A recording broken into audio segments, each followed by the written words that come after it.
अरे संध्या, तुम्हारी शादी की सालगिरह आ रही है और तुम्हारी सास अभी तक बेटी के घर पर सब कुछ ठीक तो है।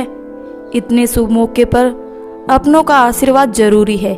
जिनके आशीर्वाद से तुम्हारे और दामाद जी का रिश्ता बना, उनकी तो कोई खोज खबर ही नहीं मिलती। नर्मदा जी अपनी बेटी संध्या से कहती है। संध्या बोली, अब क्या बताऊं माँ, उन्हें तो बेटी का घर ही अच्छा लगता है, यहाँ रहती कहाँ है। साल भर पहले बाबूजी का देहांत हुआ, उसके बाद बड़ी मुश्किल से 6 महीने यहाँ रुकी, उसके बाद आए दिन वहाँ चली जाती थी। अब तो कितने दिन हो गए आने का नाम ही नहीं लेती। मुझे क्या है, जहाँ उनकी इच्छा हो वहीं रहे। नर्मदा जी बोली, तुम दोनों सास बहुओं के संबंध तो ठीक है, मुझे तो बहू का सुख मिलता नहीं, क्योंकि तुम्हारा भाई विदेश में रहता है। अब अपना सुख देखूंगी तो बेटे को तकलीफ हो जाएगी, इसलिए तुम्हारी भाभी को विदेश में रहना पड़ता है। साल में एक बार आ जाती है, सबका मिलना हो जाता है, तो मेरे लिए इतना ही बहुत है।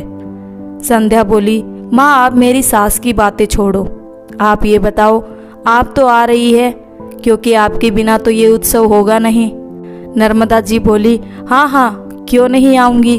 तुम ऐसा करो, अपनी सास का नंबर दे दो मुझे, हाल चाल पूछ लूँगी। कम से कम ये तो नहीं कहेगी कि बेटी की माँ कभी हाल चाल भी नहीं पूछती। संध्या बोली, इसकी कोई ज़रूरत नहीं, पर मैं आपको ननंद का नंबर दे देती हूँ। अगले दिन शाम में जब नर्मदा जी खाली बैठी थी तो उन्होंने संध्या की ननंद नीलम को फ़ोन लगाया। नीलम ने कहा, कैसी है आप आंटी, बहुत दिनों बाद आपसे बात हो रही है। माँ आपसे बात करेगी तो बहुत खुश होगी, लीजिए बात कीजिए। फिर नीलम ने फ़ोन अपनी माँ कौशल्या जी को दे दिया। नर्मदा जी बोली, अरे समधन जी, आप तो हमें भूल ही गई। मानती हूँ हर माँ के लिए बेटी बहुत प्यारी होती है, पर इसका मतलब ये तो नहीं कि बेटे बहुओं को छोड़ ही दे। अरे बड़े बुजुर्गों की देखभाल में परिवार बढ़ता है तो परंपरा और पुरानी चीज़ें खत्म नहीं होती। और कितने दिन हो गए आपको वहाँ गए हुए, कब आएगी। कौशल्या जी बोली, बड़े भाग्य वाले होते हैं वो माँ बाप जिन्हें बेटे बहू का सुख मिलता है। माता पिता के साथ रहने से घर में बेटे बहू का रिश्ता बिखरने लगे तो इससे बड़ा दुख और पाप बूढ़ी माँ के लिए क्या हो सकता है। नर्मदा जी थोड़ी हैरान हुई, फिर बोली, क्यों क्या संध्या और दामाद जी से कुछ कहा सुनी हो गई, क्योंकि आप बहुत दिनों से वहाँ हैं और बेटी के घर माँ बाप को इतने दिन रहना तो नहीं चाहिए। यही सोचकर मैं भी कभी संध्या के घर 1-2 दिन से ज़्यादा रुकती नहीं हूँ और मुझे भी अच्छा नहीं लगता। कौशल्या जी बोली, बहन जी आपने हाल चाल पूछा, बड़ी खुशी हुई। बेटी दामाद के घर कौन सी माँ खुशी से रहती है। अपने ही घर में अगर बेटे बहू से अपनापन ना मिले तो बेचारी बेटी की माँ कहाँ जाएगी, क्योंकि समाज में फिर अपने ही बच्चों की जगह हंसाई हो जाएगी। नर्मदा जी बोली, मेरे भी बेटे बहू है, मैं ये कभी नहीं चाहूँगी कि मेरी बेटी की वजह से किसी माँ को अपने बेटे से अलग होना पड़े या बुढ़ापे में कष्ट हो। आखिर बात क्या है बताइए तो सही, समधन न समझकर एक सखे समझकर ही बता दीजिए। कौशल्या जी बोली, नहीं नहीं, ये पाप मुझसे नहीं होगा। आपके मन में आपकी बेटी की जो सुंदर छवि है उसे खराब नहीं करना चाहती। बस ईश्वर से प्रार्थना करूंगी कि ईश्वर उसे समृद्धि दे, ताकि उसके बच्चे उसके साथ वो ना करे जो उन लोगों ने मेरे साथ किया है।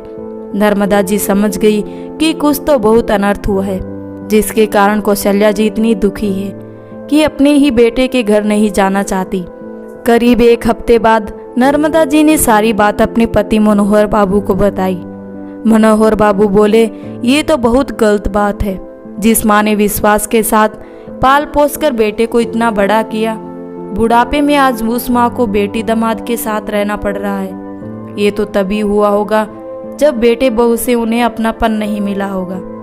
तुम्हें संध्या से बात करनी चाहिए, ये तो हमारे लिए शर्म की बात है। 2 दिन बाद नर्मदा जी ने संध्या को फोन किया और खुलकर उससे सारी बातें पूछी। संध्या पहले टाल मटोल करती रही, पर माँ से कैसे छिपा पाएगी। संध्या ने कहा, माँ नौकरों के हाथों का वो खाना नहीं खाती थी, खुद बनाना चाहती थी और पूरी रसोई गंदी कर देती थी। बुढ़ापे में सीढ़ियाँ चढ़ी नहीं जाती तो नीचे का कमरा हमने उन्हें दिया। जिसके कारण कोई भी गेस्ट आता तो उनके सामने वो चली आती थी और हमें बड़ी शर्मिंदगी होती थी। नर्मदा जी बोली, तुम सीधे मुद्दे पर आओ कि तुमने आखिर उनके साथ कैसा व्यवहार किया था, क्या कहा आखिर तुमने उन्हें? संध्या बोली, माँ एक दिन मेरी सहेलियां आई थी और मेरी सास की वजह से मेरा बहुत मजाक बना, तो मैंने उन्हें कह दिया कि पीछे सर्वट रूम खाली है, कोई रहता नहीं तो आप उसमें रह लीजिए। ये बात उनकी बेटी को पता चली और वो आकर उन्हें ले गई। मैंने उन्हें जाने को नहीं कहा। नर्मदा जी बोली, तुमने उन्हें रोका भी तो नहीं। मुझे बहुत दुख हो रहा है कि मेरी बेटी की वजह से एक माँ अपने परिवार से दूर है। सोचो तुम्हारे भाई और भाभी अगर मुझे नौकरों की तरह विदेश में रखते तो तुम्हें कैसा लगता? बेटा, अपनी माँ का दर्द हर बेटी को दिखता है, पर वही सास के साथ बुरा व्यवहार करती है, तब क्या उसे एहसास नहीं होता कि वो किसी ना किसी के साथ गलत कर रही है? तुम्हारे बच्चे भी ये देख रहे होंगे। सोचो तुम भी कल को सास बनोगी, बहू लाओगी और दामाद भी। सोचो तुम्हारी स्थिति कैसी होगी। अगर तुम्हें मेरी बात समझ में आ रही है तो जाकर अपनी सास से माफ़ी मांगो और उन्हें इज्जत के साथ अपने घर लेकर आओ, वरना तुम्हारी सालगिरह में मैं और तुम्हारे पापा भी नहीं आएंगे।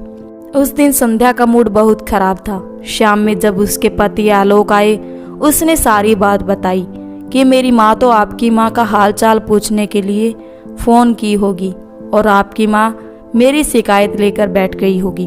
बताओ, अब आपकी माँ की वजह से मेरी माँ भी सालगिरह पर नहीं आएगी। आलोक बोले, ये तो तुम्हें पहले सोचना चाहिए था जब तुमने माँ के साथ बुरा व्यवहार किया था। मैं नहीं चाहता था कि मेरे सामने बार बार मेरी माँ के साथ अनुचित व्यवहार हो, इसलिए मैंने उन्हें रोका भी नहीं। अब यहाँ जो अपनापन नहीं मिलता था वो वहाँ मिल रहा है। जब अपने ही घर में लोग पराये कर देते हैं तो कर भी क्या सकते हैं। फिर भी मैं माँ से बात करूँगा। संध्या को एहसास हुआ कि कहीं ना कहीं उसने कौशल्या जी के साथ बड़ा बुरा व्यवहार किया है। जब आलोक ने माँ को फ़ोन किया तो माँ ने बेटे को आशीर्वाद दिया। कौशल्या जी बोली, तुम्हारी सास का फ़ोन आया था बेटा, पर ईश्वर गवाह है मैंने तुम लोगों के खिलाफ एक शब्द भी नहीं कहा। आलोक बोला, मैं जानता हूँ माँ, अभागा तो मैं हूँ जो आपका ख्याल नहीं रख सका। दिखावे की खुशियाँ खरीदने के लिए पैसे तो बहुत कमा लिए, पर माँ की ममता से वंचित हो गया। संध्या ने आलोक से फ़ोन लिया और सास को बोली, मम्मी जी, मैं अपने पुराने व्यवहार के लिए बहुत दुखी हूँ, मुझे माफ़ कर दीजिए, गलती मैंने की थी।